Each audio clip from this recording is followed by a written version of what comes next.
Welcome to the fast session. I want to spend a few minutes and give you the most important credibility making statement I can. I have created 7 student millionaires from hackathons. Not everybody can say that.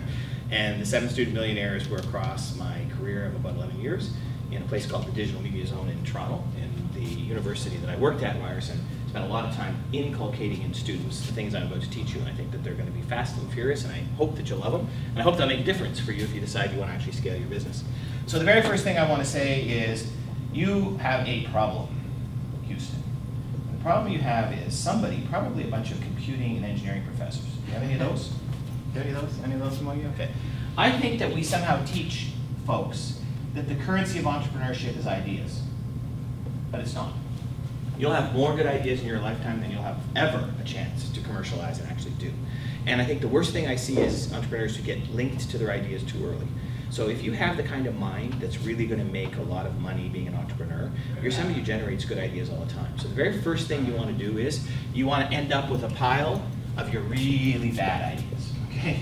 The ones you just said, are you kidding me? You thought about it, took 10 seconds. Then you have the ones you give a minute or two, then a few more you maybe give an hour or two, then it builds to a day or two, and then a month or two. But at some point, you come up with the idea. And there's no formula or pattern that I can tell you about this first phase, except, hopefully, it's not your first idea. The chances of your first idea being the one that you actually propel to a lot of money is virtually zero, but maybe. So it's good that you go through this iteration, and it is an iteration all the time.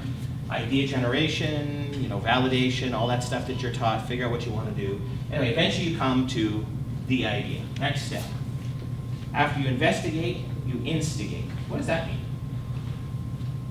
Anybody got any ideas? Instigate, the word instigate. What do you do? So you've investigated this idea, you like it enough, you want to instigate it. What does that mean? Anybody got any ideas yet? Maybe, actually, no, never mind. No? Got too tired? Yeah, I'm Felix? pretty push. You push. So rule number 1 is go fast, okay? So, and I'm going to talk to you about Eric Ries in a second, but everybody I know who studies entrepreneurship says, when you've got the idea, you need to go fast. 2, follow the money. And I've got a thing online about follow the money. It is astounding the number of times I hear an idea that has absolutely no commercial value that somebody's gotten deeply wedded to. So, because the idea is not currency, we need ideas that generate currency. That's a simple way of putting it, okay? If your idea, if you can't follow the money. So here's a simple question. Who will pay for this? How will they pay for this? Like you need, and you can't just higgly-piggly adopt business models. So I want to pass these around. So we'll start one at the front, one at the back. If you don't understand the follow the money game, this is singularly the best thing, and if you've not ever seen this, so you can look at the back and pass it to the front. It is the best book I have ever seen for somebody who wants to launch a business, and I've seen a lot. What's cool is it can be read or digested in an hour or two. It's super simple, and in sort of a combination of simple words and pictures, tells you everything you need to know about these 2 concepts of go fast and follow the money. And then the last idea that I'm going to add in the instigate phase is be prepared to pivot. It is truly outstanding the number of times that one idea leads to another idea, leads to another idea. You've heard this story. The pivot is as you're getting feedback from people you trust who say, good idea, but, good idea, and, think we should do this, maybe, whatever it is, you pivot, and then you repeat. So anybody know about these cycles? You don't know about them from washing machines, because none of you wash any of your clothes. But I'm saying, rinse and repeat. Well, this is pivot and repeat, okay? So you pivot and repeat, pivot and repeat, pivot and repeat. And eventually, once you think you have the idea, you've actually done step 3, and we'll do these in step order. 2, 3. Now, at this stage, you actually have something. Now, in this early stage, when your ideas have no value, they come to me all the time. They always call me sir. I hate that. Sir, how can I protect my idea? They're going to steal it. I'm like, you're an idiot. Okay, so this is how this works, okay? Nobody's going to steal your idea because your idea is not that good. Because without you, the idea is probably not that good. But the second thing is, even if the idea is really good, chances are really slim somebody's going to steal it if you're dealing with people who have any background or quality. If you're dealing with venture capitalists, you're dealing with people who are in this business, we're not out to steal ideas. We're out to help propel ideas forward. Why? Because we make as much or more money than you do. So quite frankly, without you, we don't have the currency of the realm, which is what we need. We need ideas to invest in, because we got a bunch of cash sitting on the side that's got no particular use except to invest in other people's ideas, because we're tired of doing our own, right? So at some level, you want to do a couple things. You want to mitigate the risk of a premature launch or a launch that's too late. Doesn't that sound like fun? How do you know when? Well, when you've mitigated most of, and you can pass the books forward and down and back, and if you're done at the back, send them forward.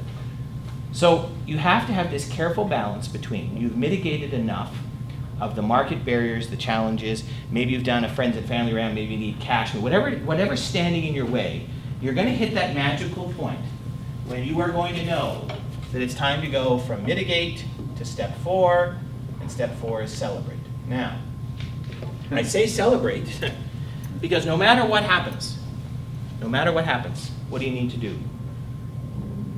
No matter what happens, you celebrate. Because actually, even were it to fail entirely, it's not to be regretted. Entrepreneurs don't regret anything they do. They mine those lessons, right? Gold. They mine those lessons and they rinse and repeat this whole cycle again. Because if you can imagine, now, the best entrepreneurs I know can do this entire cycle, ready for this? In 90 to 120 days. So one of the best, who's now a multi-millionaire, a guy that's out in Silicon Valley, and I had him as a student in 2004, brilliant guy. He does this once a quarter.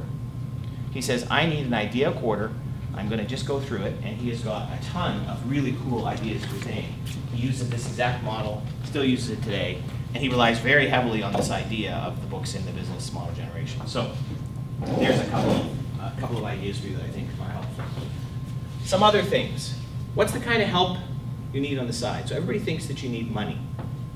Money is the least of your problems. So I want to share with you this concept of lean startup. Anybody heard about lean startup? What's lean startup? Efficient. It's more than that. That's the common definition, and I accept that. But there's something really pivotal about this. It's like starting with minimal resources until... Right. It's assuming you basically are going to have no resources. Yeah. And spending your cash, what little you might have, as if it was the most valuable resource in the world. Now, the hackathon that you're in right now is unbelievable preparation for this important point. And not only do you spend it wisely, but your mission is to get to one thing: a prototype. That's what Lean Startup really says. You bootstrap this with so little cash, you get to a first phase, or what is often called the least or the minimal viable prototype. Something that can be done super cheap, super fast, and test it. And here's what you want to test it for. Remember what I said to you here about step number 2? Follow the money. You immediately want to test the prototype for market acceptance and cash. The instant you can get your company even $1 of external revenue, you've just increased your multiple a lot. Just $1, that's all I ask. Because if you can get 1, you can get more. You may not be able to get more because you might need money, advertising, marketing. It could be a lot of reasons, like a lot of things that you need to mitigate to get there. But I'm absolutely 100% telling you, if you can get from prototype to dollars, I can find you people who are going to give you money. Okay, so prototype to dollars, okay, prototype to dollars. And any questions? Because this is what I like to call my 7-minute class in 7-figure, oops, they're reversed, but that's my 7-minute class in 7-figure entrepreneurship. Any questions? How about that for fast? Yes? Good? No, just say that again, James, 7-figure. 7 minutes to 7 figures. I'm tweeting that. You tweet away. Yes. And here are 2 other copies of the only other best book. I don't like what most business people write, including me. But if you haven't seen the Lean Startup Methodology, this is absolutely great. You just look at the contents. They're short, sweet chapters. Start, define, learn, experiment, leap, test, measure, pivot, so on and so forth. So you can look at these. So I'll let you fight over this because I'm going to leave all 4 of these around for the weekend. Now the really smart groups, knowing I'm a judge, well, they might want to think about the business model, some of the stuff in the business model generation book when they're doing their pitch, just suggesting. So there could have been some real value coming here today.